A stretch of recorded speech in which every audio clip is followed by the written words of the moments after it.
Eh, Pues vamos a continuar con nuestra agenda académica de esta noche.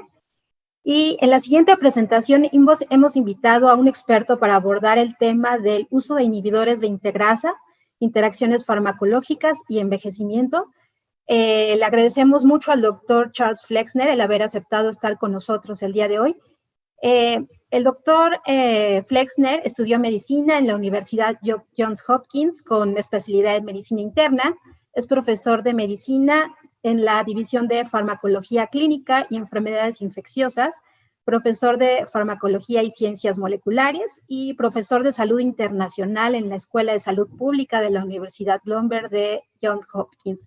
Experto en la farmacología clínica y básica de medicamentos antirretrovirales e infecciones relacionadas, incluyendo hepatitis viral y tuberculosis. Sus contribuciones científicas incluyen trabajos sobre la importancia del aumento de la farmacocinética, adherencia y frecuencias de dosificación en el manejo a largo plazo de las personas con VIH-Sida. Tiene diversas publicaciones sobre transporte de medicamentos antiinfecciosos, así como su metabolismo e interacciones farmacológicas, y actualmente es el director suplente del Instituto para la Investigación Clínica Aplicada en Johns Hopkins, donde funge como director del programa para las unidades de investigación clínica. Es el investigador principal de la Unidad de Estudios Clínicos en SIDA de la Universidad Johns Hopkins, con el respaldo del Instituto Nacional de Salud, y fue coordinador del Grupo de Estudios Clínicos en SIDA. Fue presidente de la Federación Americana para la Investigación Médica. Es consultor para la Fundación Bill y Melinda Gates y la Iniciativa de Acceso a la Salud Clinton. Muchas gracias, doctor Flexner, por acompañarnos esta tarde. Y pues de alguna forma, pues bienvenido a México. Muchas gracias. Thank you. Buenas tardes, buenas noches. It is my pleasure to be with you. I am sad that I am not with you in Guadalajara, but we will try to make the best of our time together. I will also be back speaking to you on Saturday in the morning, so this is not the last time you will see me this week. I'm going to talk about the pharmacology of integrase inhibitors, specifically the possibility of drug interactions, and also the role they may play in treating the aging patient with HIV. And I will start with a clinical case. This is a 28-year-old man recently diagnosed with HIV. It is his first clinic visit and he wants to start treatment. He is previously healthy except for sexually transmitted infections. He has had no prior antiretroviral treatment and no integrase resistance. He does, however, have occasional heartburn, and he takes over-the-counter magnesium-containing antacids as needed. He would like to have a single tablet regimen, and his physical examination and laboratory studies are normal except for an HIV RNA of 12,500 and a CD4 count of 555.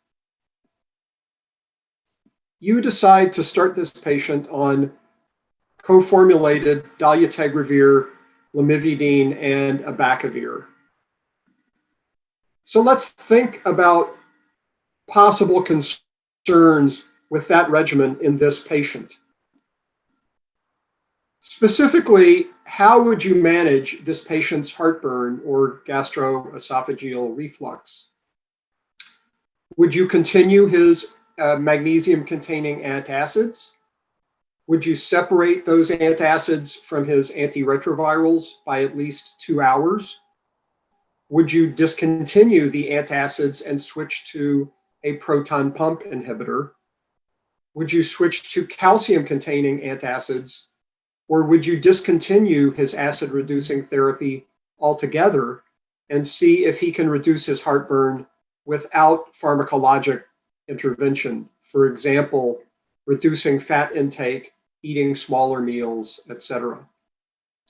Well, as you will soon see, several of these possibilities, I think, could be justified in the management of this patient.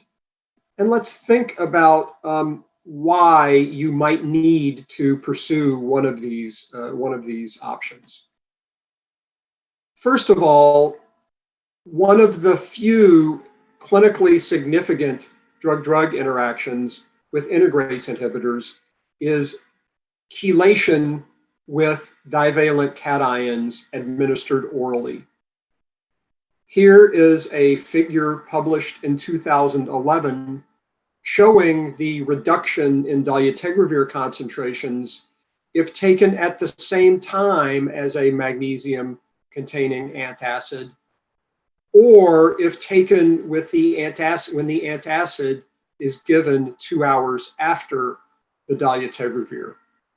And even if you administer the dolutegravir, the antacid 2 hours after the dolutegravir, you still see some reduction in drug concentrations. And this is because the magnesium-containing antacid binds to the dolutegravir in the intestinal tract and prevents its complete absorption. Unfortunately, all of the integrase inhibitors are affected in the same way by divalent cation antacids, calcium, and iron. And that is because the mechanism of action of integrase inhibitors involves binding to specific magnesium cations at the active site of the HIV integrase. And so in the intestinal tract, these drugs will non-specifically bind to other divalent cations in a way that prevents their absorption.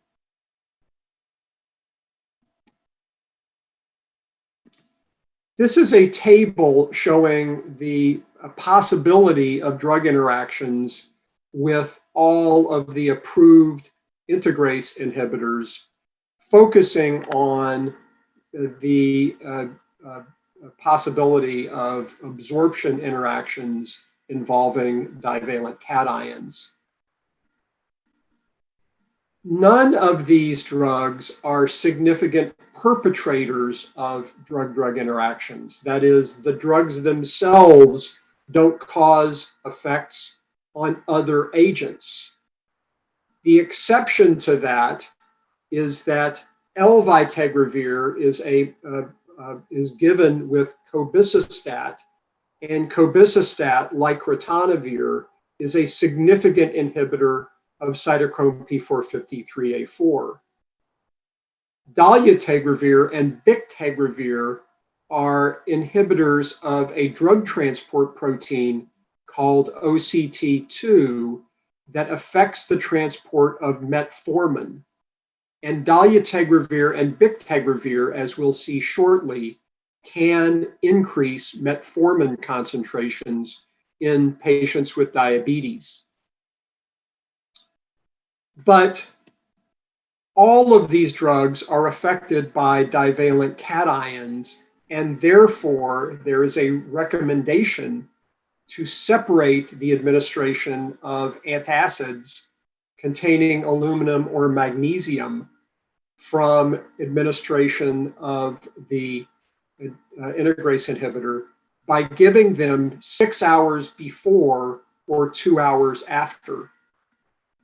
Alternatively, and in my opinion, the better choice is to avoid divalent cations, particularly aluminum and magnesium containing antacids in these patients, and instead use a proton pump inhibitor if you need to treat a gastroesophageal reflux, because none of these drugs have their pharmacokinetics significantly altered by proton pump inhibitors, except raltegravir, whose concentrations are modestly increased by proton pump inhibitors, which should not be a clinical problem.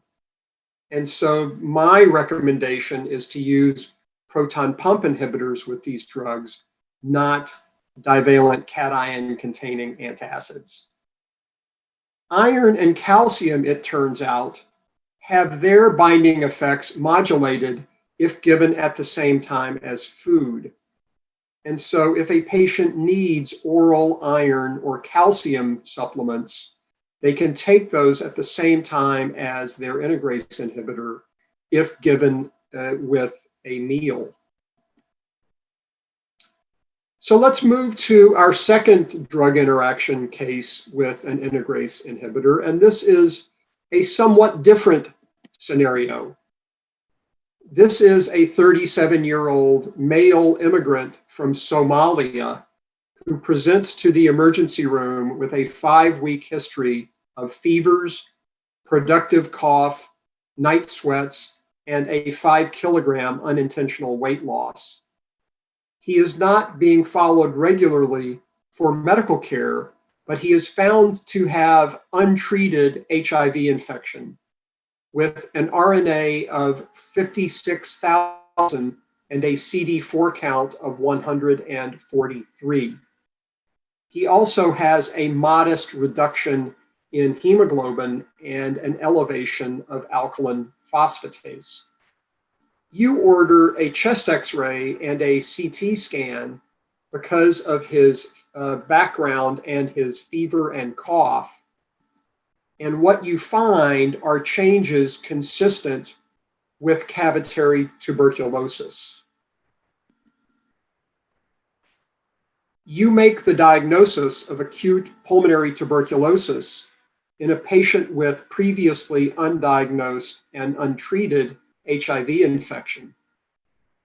You decide to start the patient on isoniazid, rifampin, pyrazinamide, and ethambutol pending culture results, and plan to begin this patient on antiretroviral therapy within the next 2 weeks, and the sooner the better. So what ART regimen, what antiretroviral regimen would you use for this patient?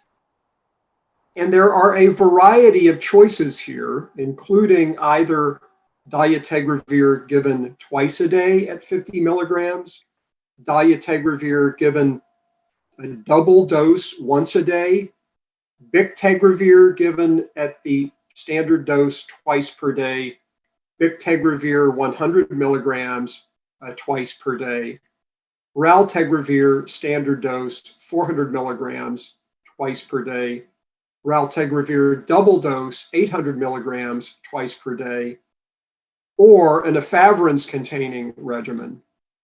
Finally, you might decide to treat his tuberculosis with rifabutin instead of rifampin. And so we're going to run through these scenarios, and I'm going to tell you what I think the best possible options are to treat tuberculosis and HIV in a patient like this. Specifically, I would like to focus on combining integrase inhibitors with rifampin.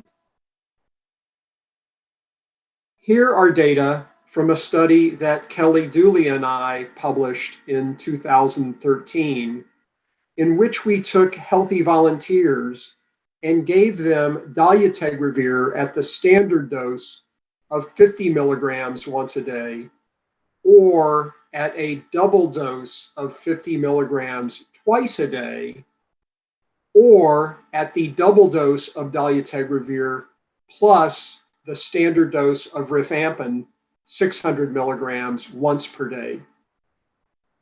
In the same study, we also gave dolutegravir at the standard dose with the standard dose of rifabutin, 300 milligrams once per day.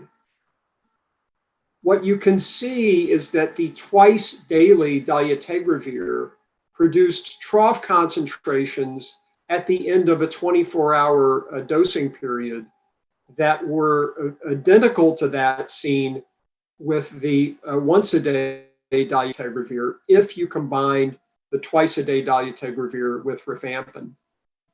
Rifabutin, on the other hand, had little or no impact on the pharmacokinetic profile of standard dose once daily dolutegravir. So what are the options if a patient on an integrase inhibitor must take a rifamycin for tuberculosis. The recommendations with raltegravir are to double the dose to 800 milligrams twice a day. However, a large clinical study found excellent outcomes in patients with tuberculosis given the standard dose of raltegravir, 400 milligrams twice per day. The current recommendation with rifampin and dolutegravir is to do what Dr. Dooley and I did in our experiment, that is to double the dose to 50 milligrams twice a day. On the other hand, elvitegravir and bictegravir cannot be dosed in a way to compensate for rifampin's inducing effects. And so the recommendation is to not administer elvitegravir or bictegravir with rifampin. What's shown in this heat chart from the Liverpool Drug Interactions website is that most drugs for tuberculosis have the potential for clinically significant drug-drug interactions if given with antiretroviral drugs. That's particularly true for boosted protease inhibitors. For the integrase inhibitors, the least likely drugs to be affected are raltegravir and dolutegravir, both of which can be safely administered with rifabutin in an unaltered way or with rifampin if their dose is altered. Bictegravir and elvitegravir, as I mentioned, should not be administered with these rifamycins.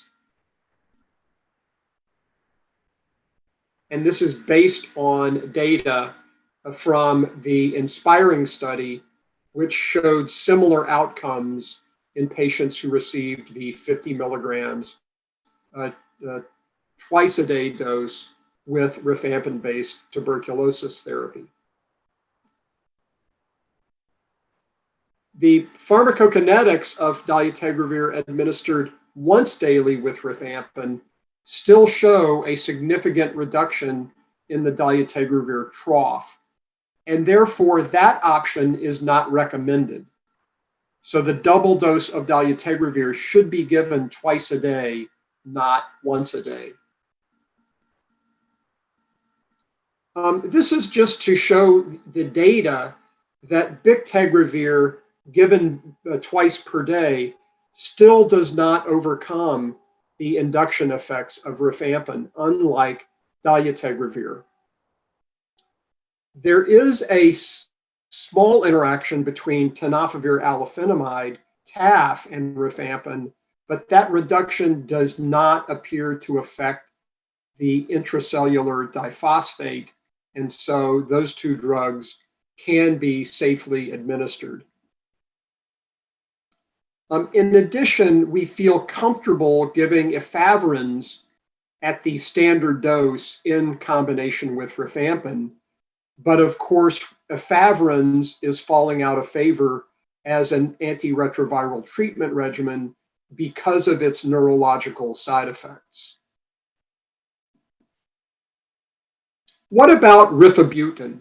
It's a drug we don't use as often to treat tuberculosis, but it is a drug with a much lower potential for drug-drug interactions because it is a less potent enzyme inducer.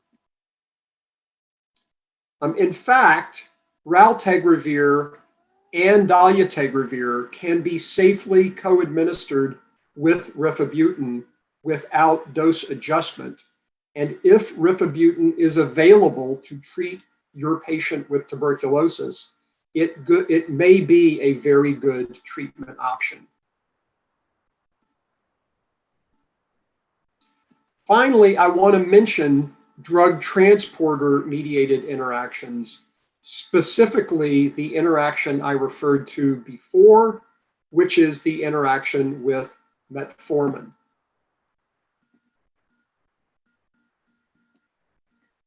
As I pointed out earlier, both dolutegravir and bictegravir inhibit a drug transport protein necessary for the elimination of metformin and therefore increase metformin concentrations. Although both are inhibitors of this enzyme and increase the concentrations of metformin, the effect is greater with dolutegravir given once a day or twice a day than it is with bictegravir.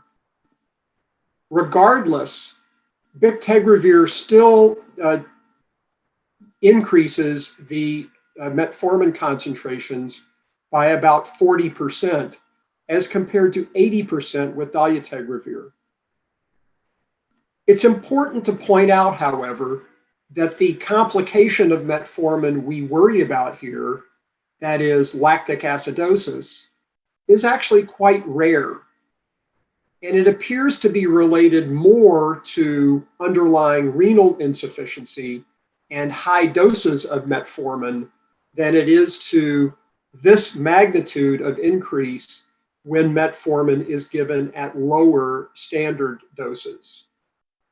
And so rather than recommending that these integrase inhibitors not be given with metformin at all, I think a more reasonable recommendation is close monitoring when starting or stopping dolutegravir or bictegravir and avoiding high doses of metformin, particularly doses of 2 grams per day or higher, and particularly in patients with renal insufficiency and an estimated creatinine clearance or a glomerular filtration rate of less than 60. I'm going to switch now, and for the second half of my talk, I'm going to talk about the problem of aging, HIV, and polypharmacy. How big is the problem, and what role might integrase inhibitors play in solving this problem? It's important to point out that the older you are in our society, the more drugs you are likely to be taking. I don't think this will come as a surprise to anyone, but it is certainly true. And here is a chart from Janice Schwartz showing that most of the drugs being taken by older patients, 65 to 74 at the top, greater than 75 at the bottom, are for cardiovascular diseases and high blood pressure, but also non-steroidal drugs, proton pump inhibitors, drugs for COPD, depression, and anticoagulation. HIV-infected patients take more prescription drugs than HIV uninfected patients. And here is an example of that published in 2017 from the Danish HIV cohort, showing that as age increases, the number of prescription drugs increase, but that the HIV-infected individuals on average take more prescription drugs than non-HIV-infected matched controls. In addition, as you take more pills, your pill burden increases. In fact, if you compare the pill burden of HIV-infected patients in the red bars to that of uninfected controls in the blue, there is a significant increase in the pill burden at all age brackets in the HIV-infected patients as compared to HIV uninfected patients. And that remains true even if you exclude the antiretrovirals these patients are taking, although the magnitude of the difference decreases.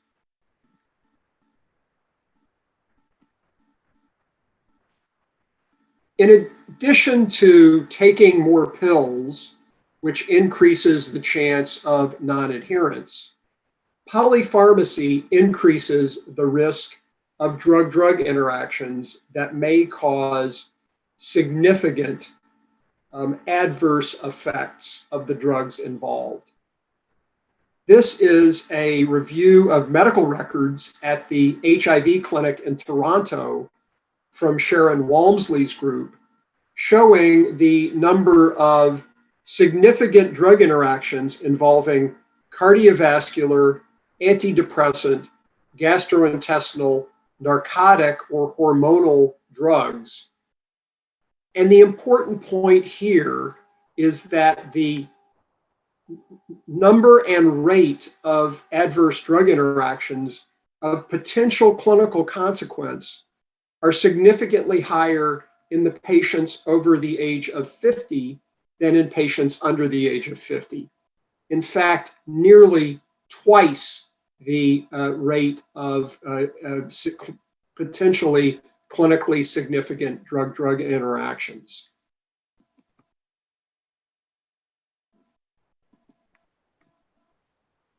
The consequences of polypharmacy are many, and that includes not just the increased possibility of drug-drug interactions, but adverse drug interactions that may lead to clinically significant outcomes. And in older patients, that includes falls with the possibility of a bone fracture, cognitive decline affecting quality of life, and orthostatic hypotension, for example, with drugs that are associated with this side effect. Non-adherence is an additional consequence of polypharmacy because of the high pill burden, but also because of the side effects, the complex dosing regimens, the size of tablets, health literacy, and health beliefs about the necessity of taking so many pills. And so this becomes a huge problem for our HIV-infected patients as they get older. Are some drugs more problematic than others? The answer, of course, is yes. With respect to antiretroviral drugs, the drugs that have the greatest chance of clinically significant drug-drug interactions are the boosted protease inhibitors and also efavirenz. This is a compilation of drug interactions from the Liverpool Drug Interactions website. But what this figure emphasizes is that the integrase inhibitors have the lowest drug-drug interaction potential of all of the available antiretrovirals, and therefore make an excellent choice for management of older HIV-infected patients who may face the problem of polypharmacy and unwanted drug interactions. Here is an example of drug interactions between antiretrovirals and statins used for cholesterol control. And this is a reminder that statins are because they are substrates for the cytochrome P453A4 enzyme, are also subject to clinically significant drug-drug interactions. In fact, all of the boosted protease inhibitors can dramatically increase concentrations of atorvastatin and, to a lesser extent, rosuvastatin. The same applies to elvitegravir because it is boosted with cobicistat. And here are recommendations for how to try to manage statin use in patients taking either a boosted protease inhibitor or elvitegravir or other drugs boosted with cobicistat.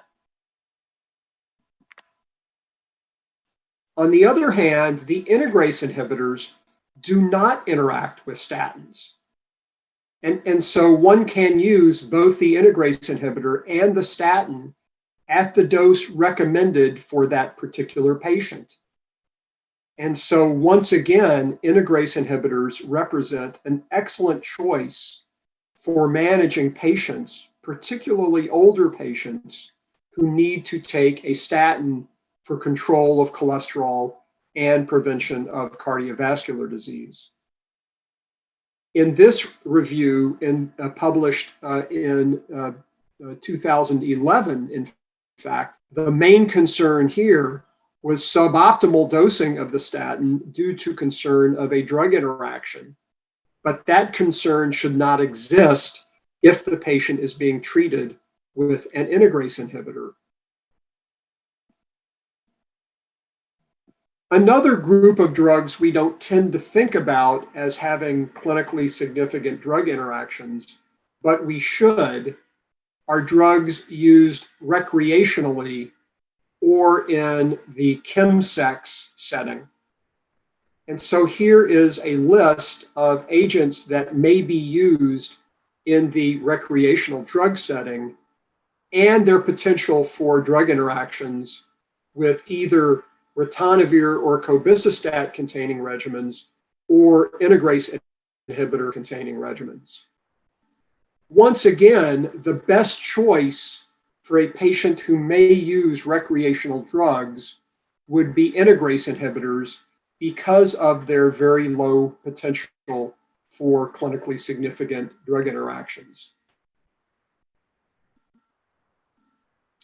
Another category of drugs that leads to clinically significant drug-drug interactions are the opiates. And that is particularly true with the increasing abuse of fentanyl and its related drugs like carfentanil.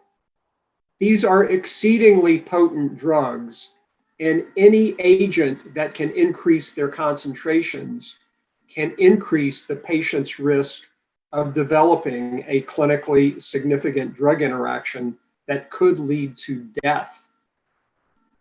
Once again, the best choice for an HIV-infected patient who may be using opiates is the integrase inhibitors because of their very low risk for drug-drug interactions. In the geriatric arena, the drugs that cause the most potential for clinically significant drug interactions are referred to as potentially inappropriate medications, or PIMs.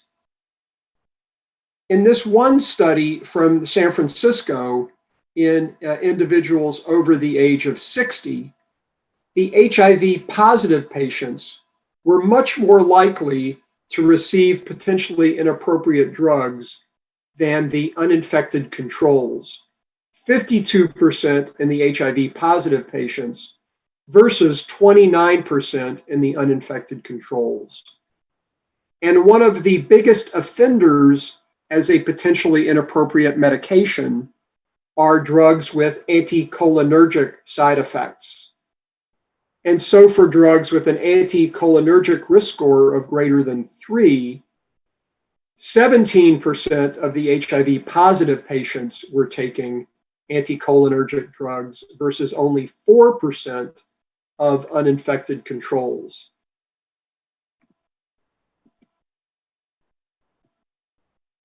This is just a reminder that with common comorbidities, there are more co-prescribed non-HIV medications and more potentially inappropriate medications causing potentially inappropriate drug interactions. And in this study, again from San Francisco, here are the drug classes most likely to be associated with the concern for clinically significant drug interactions. And that includes opiates, a duplicate drug class unnecessarily, first-generation antihistamines, which have significant anticholinergic effect, especially diphenhydramine or Benadryl. These are drugs that should be avoided in older patients. In addition, long-acting benzodiazepines and non-selective beta blockers should also be avoided in these patients because of the risk for adverse drug reactions and clinically significant drug interactions. So what can be done about this? This is obviously a big problem, and the more older patients with HIV you treat, the greater the risk that this will happen.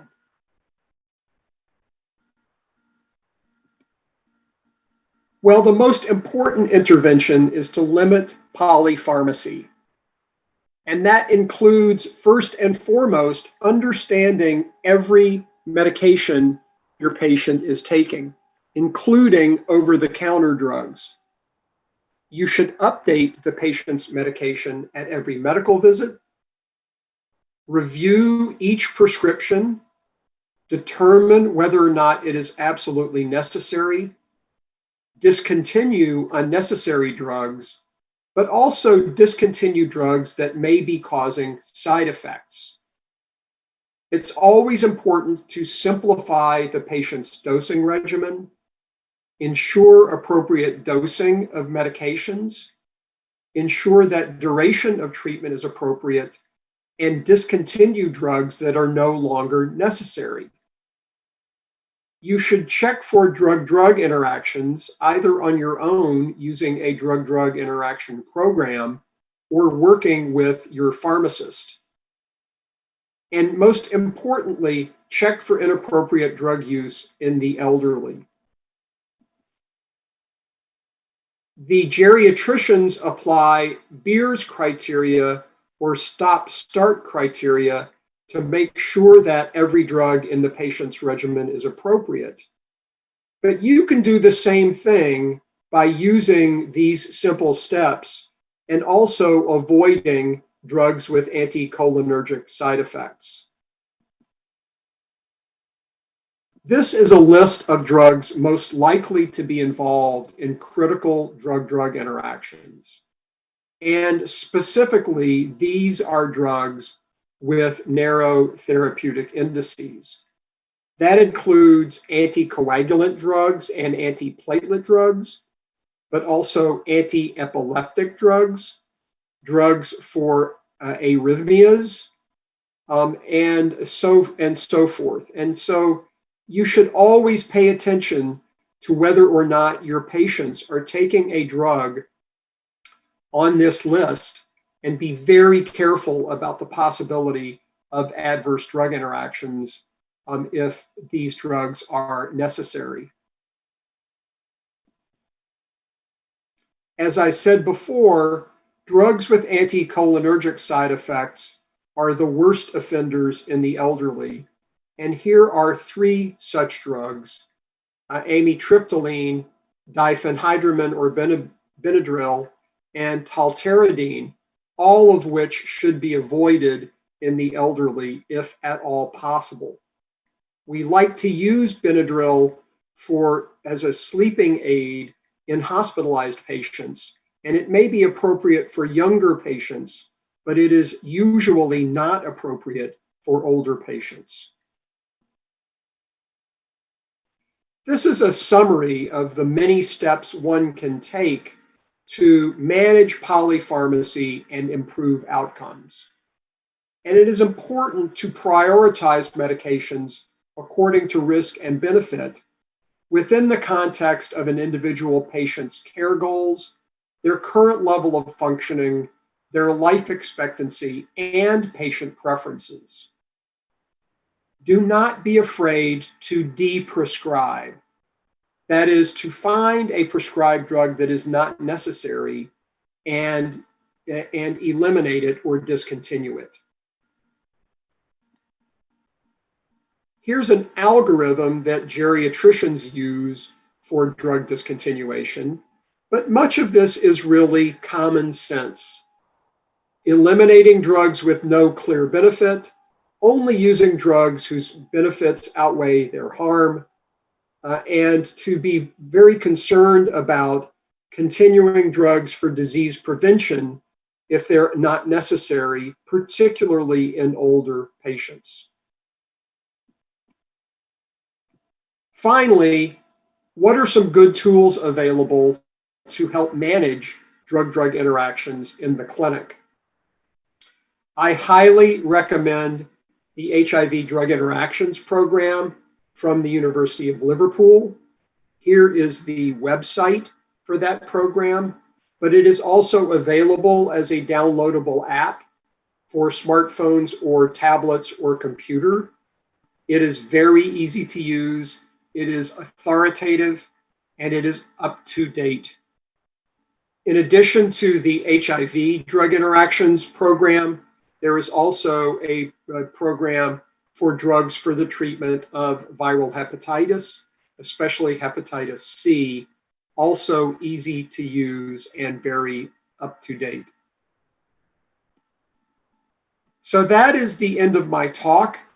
I would like to thank those who contributed to the slides I shared with you this evening, especially Katia Marzolini at the University of Basel and Sekou and David Back at the University of Liverpool. And I would also like to acknowledge the funding I receive from the Bill and Melinda Gates Foundation and the National Institutes of Allergy and Infectious Diseases. Muchas gracias, and now I would be happy to answer questions.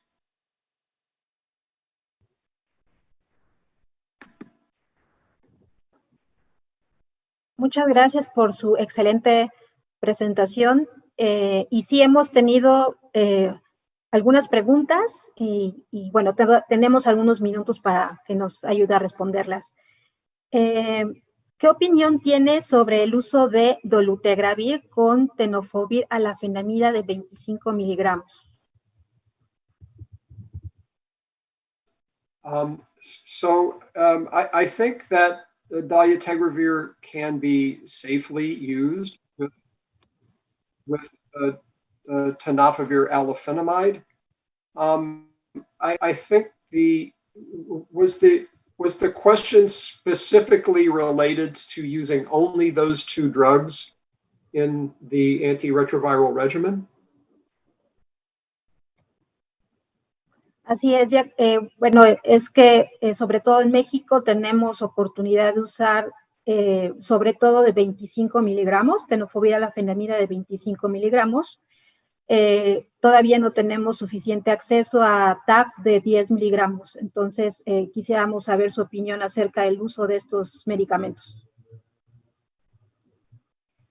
Yes, so 25 milligrams would be the appropriate dose of tenofovir alafenamide to use with dolutegravir. I'm not aware of any large studies examining the benefit of a two-drug regimen involving dolutegravir plus tenofovir alafenamide. Of course, we have quite a bit of data on dolutegravir plus lamivudine, but whether you could substitute tenofovir alafenamide for lamivudine, I think we do not have very much data yet. It certainly would be a rational two-drug regimen to study because tenofovir alafenamide has excellent activity against hepatitis B virus, better than lamivudine. But I think we just don't have enough data yet to recommend its widespread use. I think it is a rational regimen, and I would monitor the patient closely.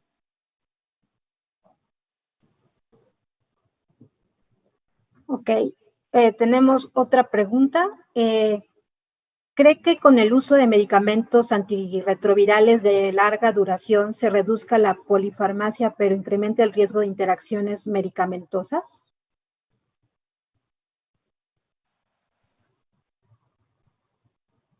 So I am going to speak about long-acting antiretrovirals on Saturday.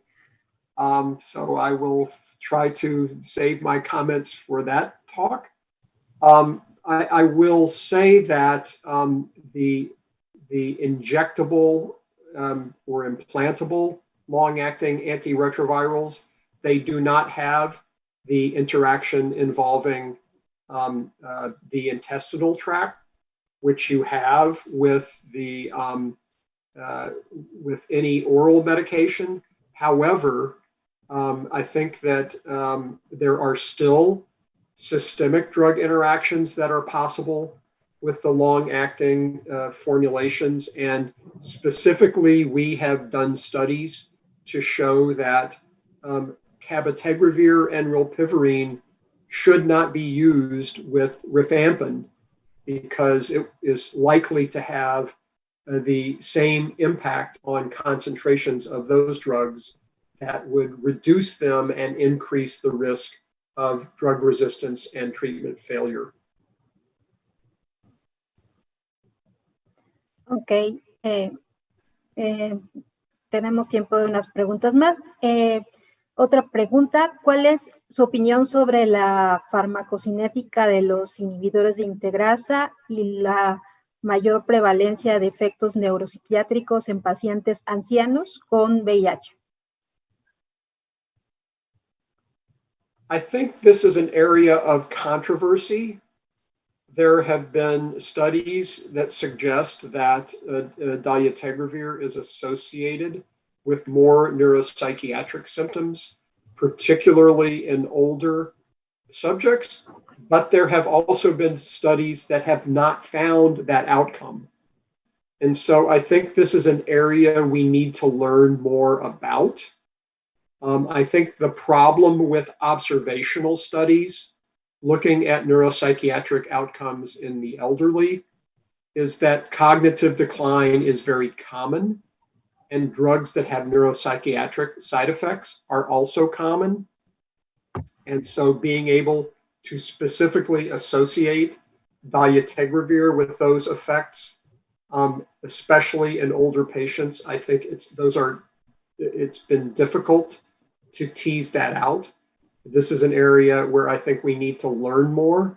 But if you have a patient in whom you suspect a neuropsychiatric side effect, a neuropsychiatric effect may be due to dolutegravir in the regimen, I think switching that patient to an alternative integrase inhibitor is a reasonable way to go. Ok. Otra pregunta, ¿qué piensa de la interacción farmacológica entre inhibidores de integrasa y polivitaminas?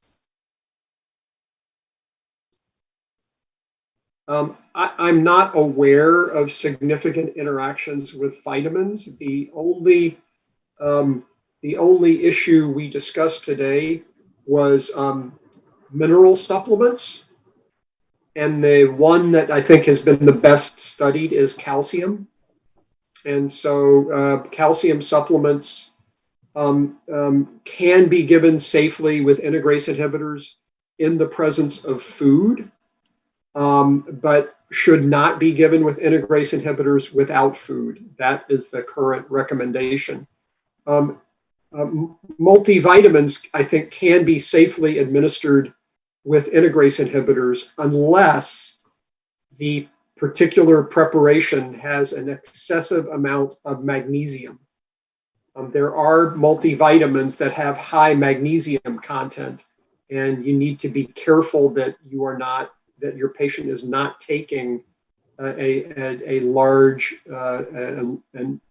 dose of magnesium, because that will decrease the concentration of integrase inhibitors in the plasma. Ok, pues bueno, creo que estamos en tiempo. Muchas gracias, doctor Flexner, por participar en esta noche con nosotros. Y pues sí, como usted lo mencionó, tenemos programada otra plática con usted y pues le agradecemos mucho el que nos haya compartido su experiencia y muchas gracias. Muchas gracias. Thank you. Thank you.